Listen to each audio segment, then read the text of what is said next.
Hi everyone, welcome to my channel. Nay dini beseba gawani video lablai bena adang.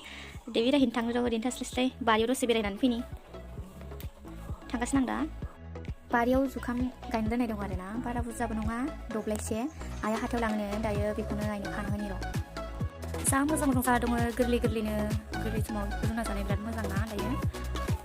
Ang tu sana zam mazang mentai na. Runa jalai, ewan jalai. Dah gerli semua berat runa taskan. Play rai belatai. Iunan di sahabat ya lezat bisa sih kaya deh, oh kaya sahabat gue. Baik kalah sana, para sahabat kaya, sebab gue kabai, nih sekarang kaya kau nas tangan lah ya. Jukam tuh kana tangan nih dari jeng kayu dan tangbai, kayu kita bukan butuh dong ya, mungkin ini menai kayak kak, gue punggu ya, kak kenapa hana gue biang nih, nih menbeda ya, kaji lo gue nani zahin sih dah ya, sani sih itu dia lagi deh, kayak songkul anglo nih zahin sih dah. Thank you so much lagi per video ko. Next video lagi bye bye.